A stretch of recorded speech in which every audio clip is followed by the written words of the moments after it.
Today I'm going to show you how to easily create smart contracts without coding with SymbaChain. Their brand new drag and drop editor lets you craft your own custom smart contracts and deploy them to the Ethereum mainnet in just a few clicks. Let's see how amazing it is. Instead of needing to code smart contracts yourself with the Solidity programming language, you can simply design them yourself inside this new interface and it will create the code for you. Let's create an example application for demonstration purposes. Let's choose the supply chain use case. We'll track a good as it moves from the seller to the buyer at each point in the supply chain. Specifically, we'll model cost, insurance, freight. This is a classic supply chain scenario where a seller must insure a product on its journey to the buyer. By using the blockchain, we can make this process more transparent and provide enhanced risk management currently unavailable in other environments. In order to get started, you'll need to create an account first. Just go to app.symbachain.com and click login/signup. Once you've logged in, click the smart contract dropdown and click Ethereum. Inside of here, we'll create a new contract with the plus button.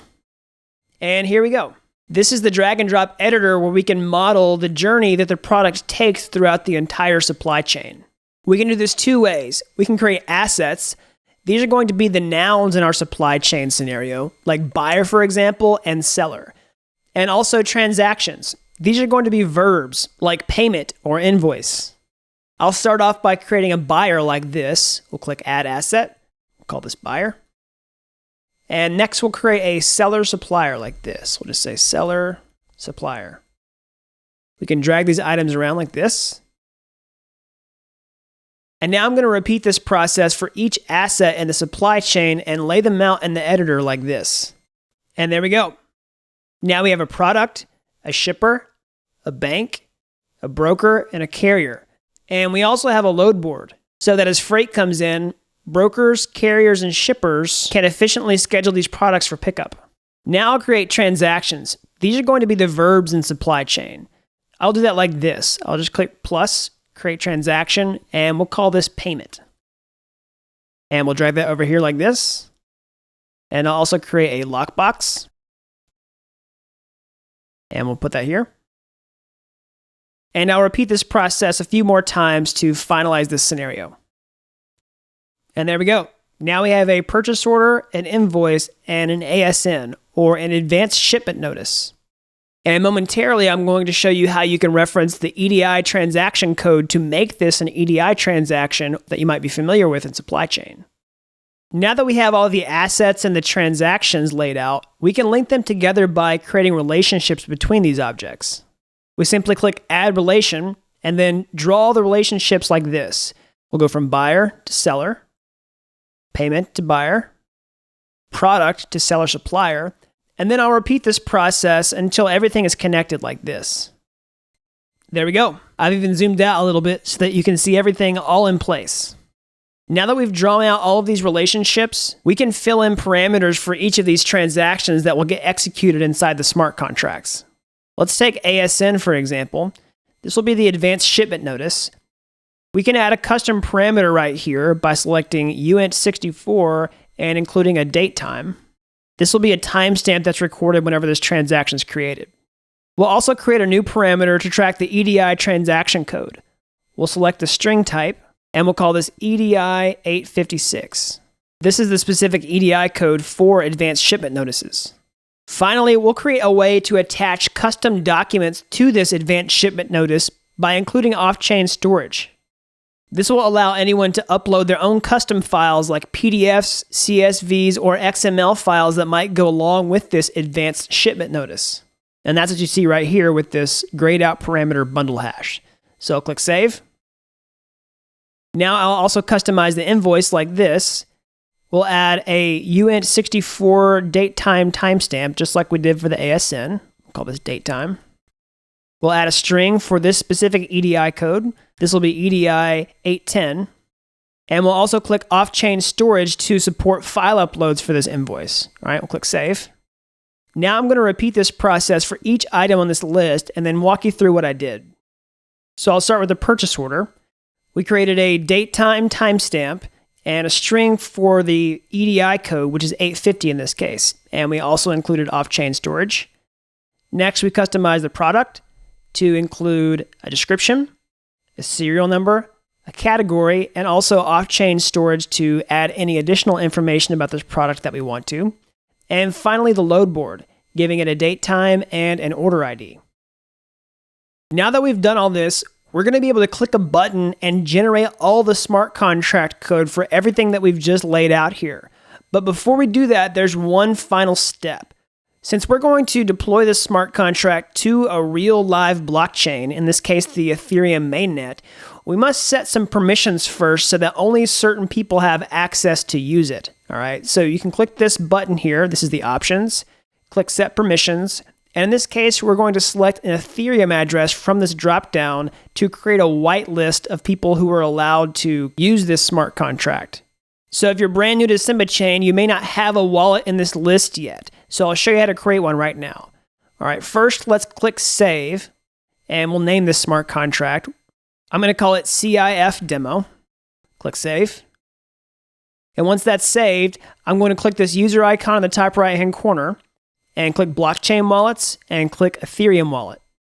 If you're brand new to Chain, you'll need to create a new wallet like this. Click the plus icon, set a password, click OK, and create new Ethereum wallet. Give it a name. I'll call this Wallet 2. Click Create. And while you're here, in order to use this wallet inside of Chain and deploy your smart contracts to the main Ethereum network, you're going to need some Ether inside of this account. So once you've obtained some real live cryptocurrency, you can send it straight to this address in order to fund your account for the deployment, which I'll show you momentarily. All right, now that you have a wallet, let's go back to the contract. Click Ethereum. We'll hover over and click the graph mode.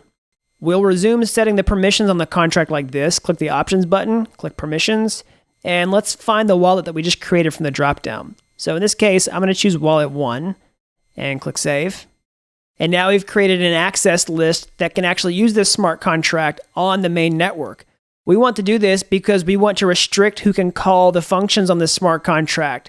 For example, we don't want any unauthorized users to make payments or create purchase orders, so we must restrict who has access to these features. Now let's save this again and click Update. Click Update. Now we can view the source code that was generated by this diagram like this. We'll click the code button down here in the bottom right-hand corner. And once it's finished processing, you'll see all the code that was generated here. And that's truly amazing because this created a real-world Ethereum smart contract written in the Solidity programming language, and we didn't have to know how to write any code ourselves to generate this. But you can get a basic idea of what was created just by looking through this. There's a bank, a buyer, a broker, and so forth. Now we can compile the contract like this. Click the Build Code button, and we'll wait for it to finish. All right, there we go. No errors found. Now we'll update the contract. Click Update, and then Quit. And here we can see a list of all the contracts that we've created so far. So if you have a brand new account, you should just see one contract here that you just created inside the editor. Now let's take this smart contract that we just created and deploy it to a real live public blockchain. In order to do that, we must create a new application first. So I'll click the Application tab, and I'll click the plus button in the bottom right-hand corner. We'll select the Ethereum blockchain type.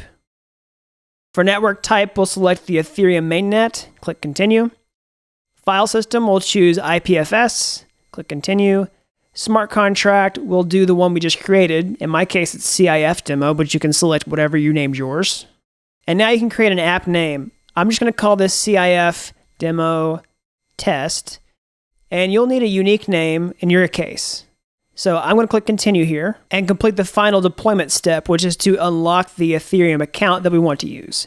So I'm going to select Wallet 1. Remember, you need some Ether in your account in order to do this. So you can see that I have a balance here. Whatever wallet you decide to use, just make sure it's funded before you proceed, and you can check its balance here. So I'll enter my password to unlock it, and click Unlock. And now deploy. All right, it's all done. So I'll click OK, and I'll wait just a few seconds for this transaction to be confirmed by the network. And I'll refresh the page after this stops spinning to see the final contract once it's been deployed. All right, it's done. Now that the smart contract is generated, Chain has provided a lot of really nice features so that we can integrate this into our applications. Let's take a look. First, we can see the public API that's generated. So we just created a smart contract on the blockchain, but Simba exposes this public API so that other users, like banks or buyers, for example, can expose the smart contract endpoints to traditional systems. For example, they can make payments with the API. You can see that here. And also purchase orders. And you can see all the documentation for that here as well. Also, Simba has given us a user interface so that we can interact with the smart contract ourselves. First, we enter the password, and then we can trigger transactions for this smart contract with this automatically generated user interface that you see here. For example, we can create invoices like this. We enter our parameters and click call. And then also the same for payments, right? We can also see some other helpful data here, like the transaction history for the smart contract. Here's the most recent transaction, which was just the deployment. And then also all the summary details like this. Just click the info button here. So that's how easy it is to create your own smart contracts live on the Ethereum mainnet with Simba Chain. So head on over to app.simbachain.com right now to use this brand new drag and drop tool. So thanks for watching, and I'll see you next time.